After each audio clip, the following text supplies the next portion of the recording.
Welcome to Poland Daily History with me, Nicholas Richardson. And in this series of episodes, we're continuing our examination of some of the major figures from Polish 20th century history.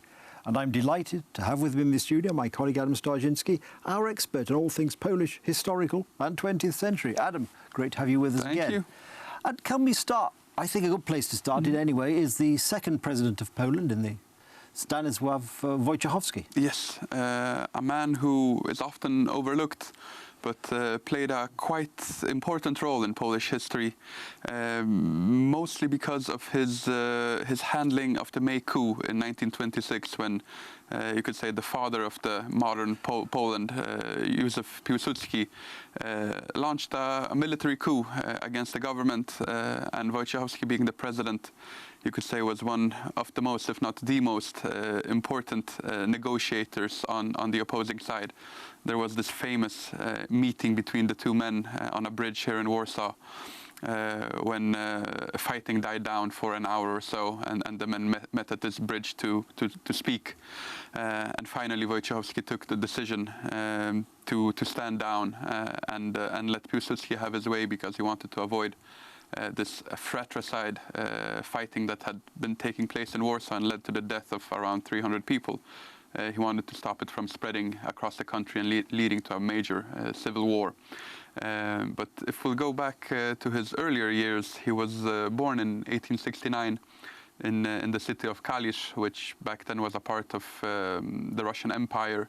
Poland had, at the end of the 18th century, been partitioned by the three powers, Prussia, Austria, and the Russian Empire. And he was born just 6 years after the end of the January uprising, which was an event. This was a major uprising against the Russian Empire in an attempt for regaining independence. And it really shaped the entire generation that grew up in the decades following the uprising.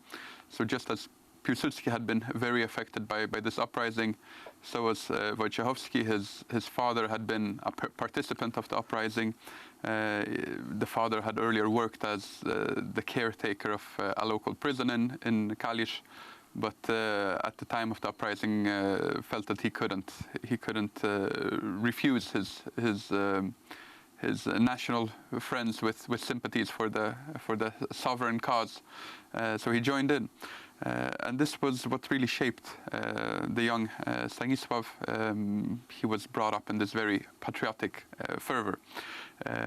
Once he moved to Warsaw to start studying at the Imperial University of Warsaw, where he studied mathematics and physics, he joined the student association, Z, which was a very interesting organization. They were formed in all three parts of the partition Poland, so they existed in all of the pre-partition Poland, so to say.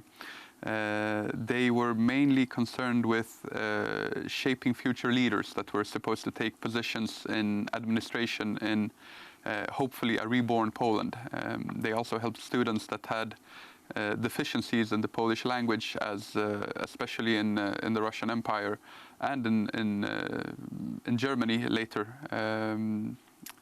They had a very strong Germanization or Russification policies, and the language was a main target. So the Poles, they made sure to teach fellow students proper Polish, teach them the parts of history that were not being taught in the regular curriculum.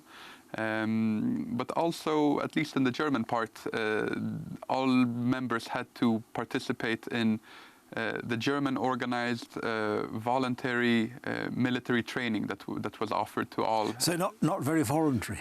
No. This was voluntary for, well, technically yes, it was voluntary for German citizens, but for members of the Z group, they had to take part in it. There were some benefits. The Z leadership thought, of course, that it will teach them the military discipline that is needed.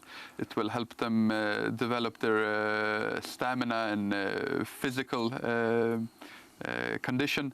But also it gave them a big advantage, as they were allowed to have a personal weapon that they could keep at home.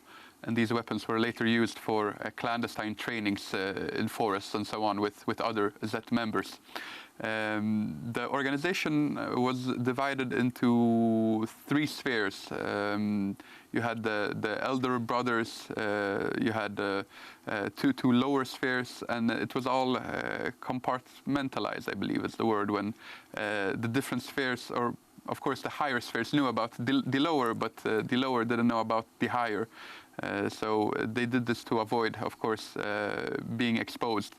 And the top leadership of the organization was actually in Zurich, in Switzerland, where it was all coordinated from. Wojciechowski, after a while, dropped out from school, and he actually went to Zurich for a while, also spent some time in Paris. At that moment, he had already became a member, one of the co-founders of the Polish Socialist Party, together with Józef Piłsudski. And by 1905, he left the party. There were some differences about the attitude to the internationalist cause of the socialist movement. And he dropped out, but he remained interested in politics, even if not as active as previously. Adam, I'm just going to have to interrupt you there. As usual, the studio clock is blinking in the corner, saying that we must bring this episode to a halt, but we will, with your permission, take up the story next time. There we are. I've had to stop Adam almost in mid-sentence, but we will be back on Poland Daily History in the next episode to pick up where we left off. Thank you for watching, and do join us next time on Poland Daily History.